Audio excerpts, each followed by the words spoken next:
What do you see from AJ Swan? And what kind of arm does he have in post problems? Yeah, I mean, special arm strength. You know, it has a lot of similarities, you know, to Will. Honestly, you know, the ease of which it comes comes off his hand. The easy flick of the wrist and the ball can just travel. It's got really good spin rate to it. You know, crisp on his accuracy.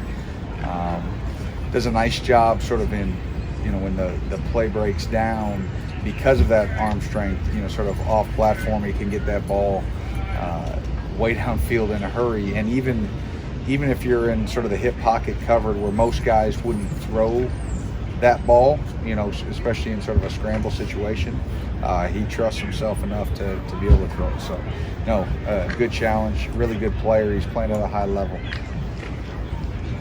I think JJ played this morning this season. Obviously, the numbers aren't huge, but is he doing things out there that maybe don't show up? Yeah, you know, I think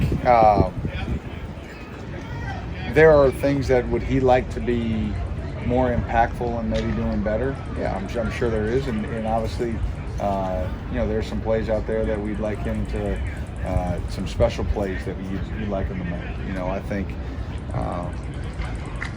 it's one of those things that if you just keep playing the right way, you know, those plays are they're gonna come your way. You know, what you can't do is you can't force it, and you know, maybe, you know, there was a game, you know, at EKU, like I felt like he was pressing, you know, a lot, and we talked a lot about last game. Just say, don't press, just let the game come to you. I thought, you know, he was better in that regard last week. But, no, I think he'll continue to make big plays, and we need him to make sort of game-changing plays for us.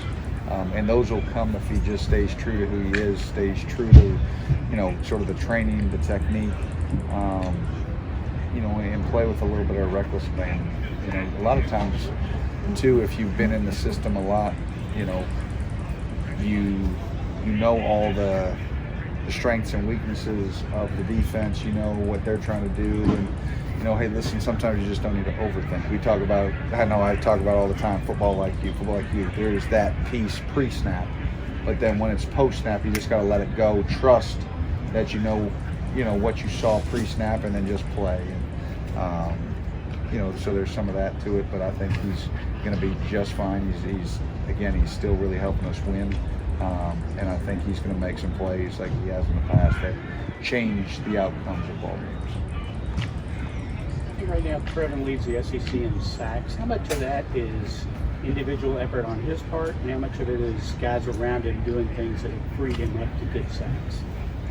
I think it's both. It's a combination. You know, I think guys, you know, and he'd be the first to tell you that the guys around him have to do the right things, you know, for that to fall in place. And, you know, some of those sacks, you know, the coverage is really nice. You know, the quarterback's having to hold the ball. He's able to, you know, shed a running back that's trying to cut him, and then, you know, make the play when the QB steps up. So, again, that all started with good coverage behind. But then it turns into some individual effort that he doesn't get cut to the ground, that he's strong enough to bring down the quarterback. So, again, it's a combination. How much, if any, do the guys think about what happened last year in that game, or is that so far behind that? I think any loss that you have, if it doesn't linger with you or stick with you, you know, maybe I question your competitive nature. The losses should stick with you way more than the wins, and I know they do for me.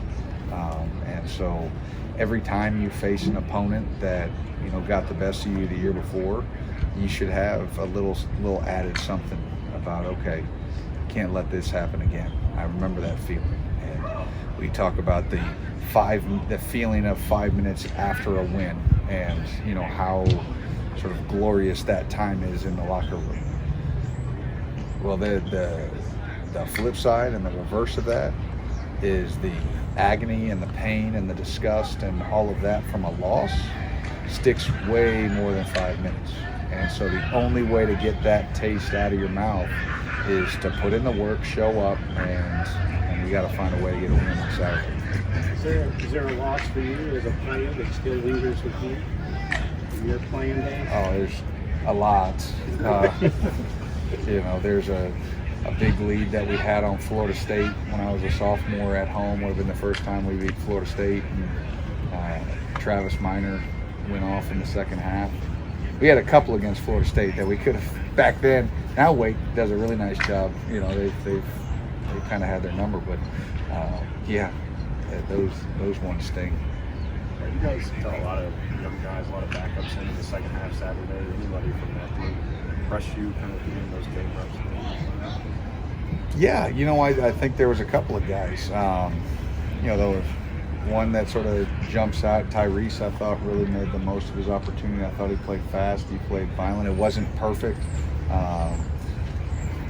but I knew, you know, it's never going to be, especially with the, again, it's not with the old guys, especially not with the young guys, but the pace in which he played, and it wasn't just at the end of the game. We were trying to get some of those guys in earlier in the game because we're going to need them throughout the season. So you saw him and Noah, you know, get in on the very first third play of the game on the very first third down. Like, we need those guys, you know, to get home. And so we've got extra guys that can pass rush in 2-minute drills that they're comfortable to get in games. You know, it's good to see, you know, Ty Bryant, you know, he's been doing unbelievable on special teams, get safety reps, and then see those inside linebackers come in, and you see Rayner and you see Martez come in and make plays. And like, you need that so that, one, it's for them, and two, it's also for coaches, right?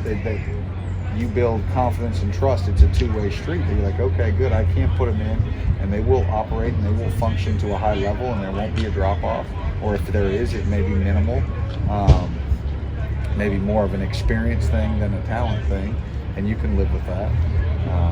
So no, it was good for us to get that. I think Vandy has 3 receivers over 200 yards already. What stands out to you about their wideouts and Speed? Yeah, Speed.